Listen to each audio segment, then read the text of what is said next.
evening all. I wholeheartedly welcome all to the World Environmental Day organized by the Department of Civil Engineering and Mahindra Engineering College under Institute Innovation Cell.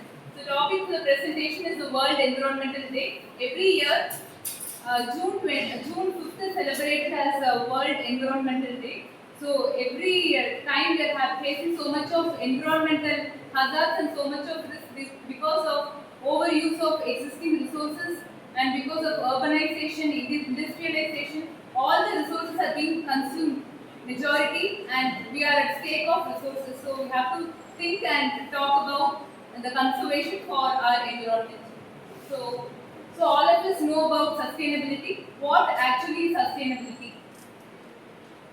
Conserving our natural resources and not leaving it means to meet the need of the present resources without compromising the future demand. Future எதுவுமே நம்ம விட்டு வைக்காம நாம ஃபுல்லா consume பண்ணக்கூடாது. The ultimate aim of sustainability and why we need to go for sustainability because the world is getting heated up more and global warming is the primary reason and why we need to go for sustainability. So all of us know about global warming. What global warming is? The rising of the Earth's temperature to a greater level and it leads to so much of environmental hazards. So that is all about global warming. So why we primarily need to think on global warming is because of global warming we are having the climate change. Earlier we had regular seasons like monsoon, winter, summer. It will be in a periodic way, but present day we don't have that kind of scenario. Unexpected flood, unexpected rainfall, unexpected temperature rise, everything is there because it's all because of the threat to the environment that is caused by our human activities.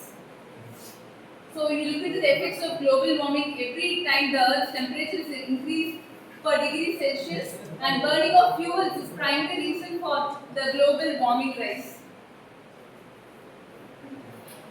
And it is anticipated that in the Antarctic regions and all, when each and every 1 degree temperature rises means the sea level will increase up to 10 meters. You can imagine if sea level is increasing up to 10 meters, what will happen? Majority of the countries will get submerged. If Antarctic sea level is increased, the ice sheet, if it melts, it will increase the sea level up to 10 meters. If that is happening, our southern part of India will completely get submerged. So it is all in our hands to conserve our natural resources. So the theme for World Environmental Day 2025 is to beat plastic pollution. So all of us are consuming a lot of plastics and we need to create an awareness on how to conserve plastic usage. So that's the theme of World Environmental Day 2025. So generally this is the problems faced by our community. First is population, all of us know. Population rise is the primary reason for consuming so much of resources that in turn affects the environment. Next is the transportation. Because of so much of vehicle consumption, vehicle usage, it liberates so much of pollutants that in turn rises with global temperature and it causes global warming. Next is pollution. When we look into the pollution, plastic pollution is the most threatening one in the present day. So this slide shows how many years the normal plastic materials will start to decompose. So when you take the plastic, all the other materials will normally decompose in about 6 months to 1 year. But when you take plastic, so plastic bottles, whatever kind of plastic, it will take million years to decompose. So we should be very cautious on usage of plastics.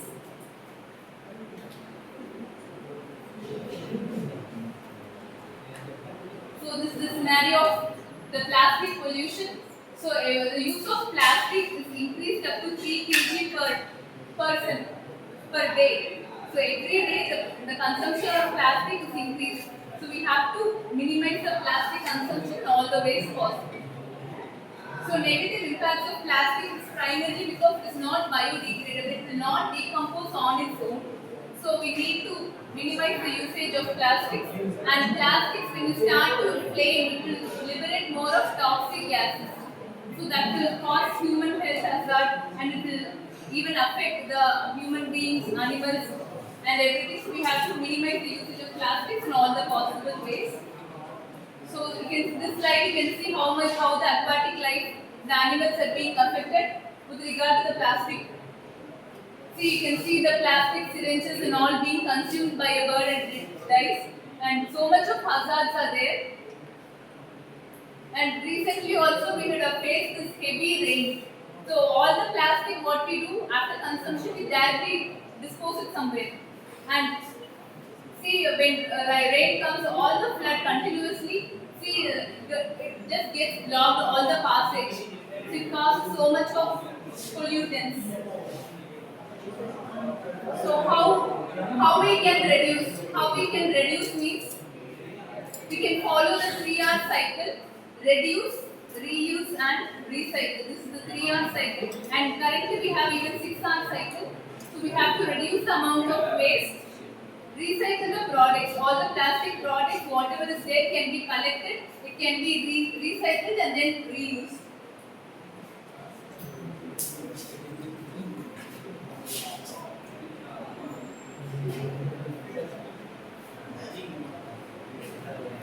So all the plastic, the mentioned plastics, all can be recycled. Paper, glass, aluminium, plastic, all these can be recycled.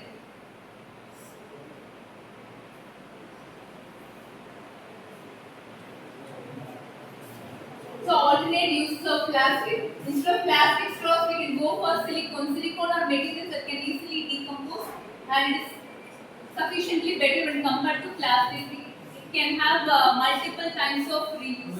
So plastic containers, instead of plastic containers, we can go for mason jars. Instead of water bottles, plastic bottles, we can go for stainless steel. So much of alternatives we can try for plastic. Instead of plastic bags, we can go for all the jute bags or some other varieties which are easily decomposed.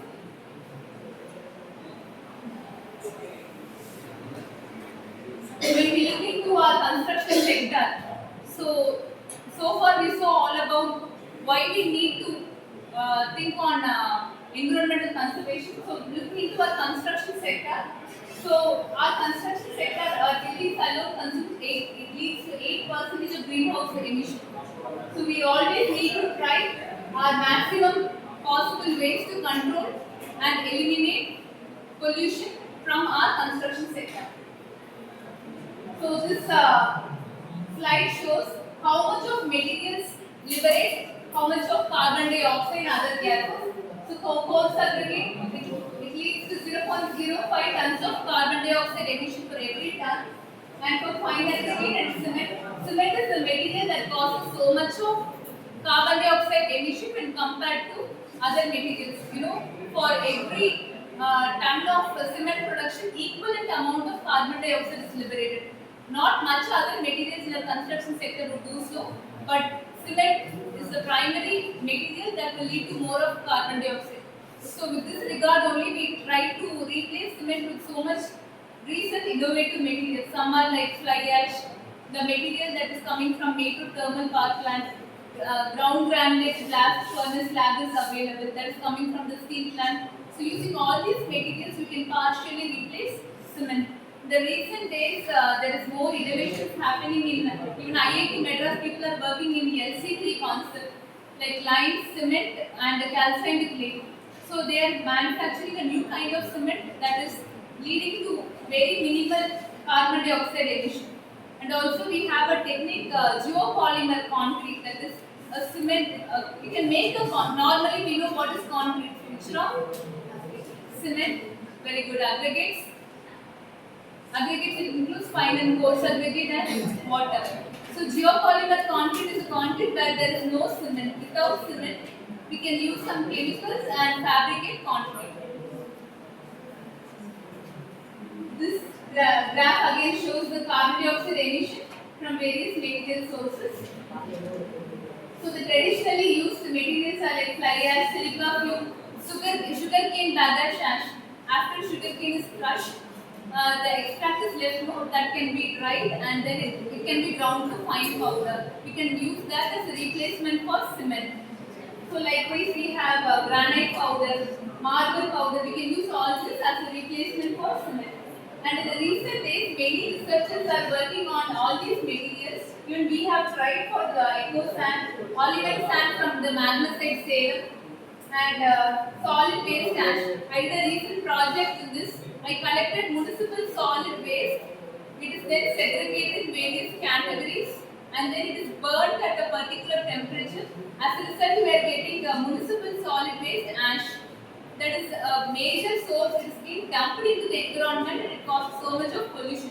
So we have designed a method to use that concept, those materials, that's the municipal solid waste ash, in brick production. So we did research and all that. We can even use paper pulp, sludge, burning to like a material that is very light in weight. We can use all these materials in our construction sector. So it's the right time for all of us to think on green concepts. So let's get started and start thinking towards green technology. So these eco-friendly materials.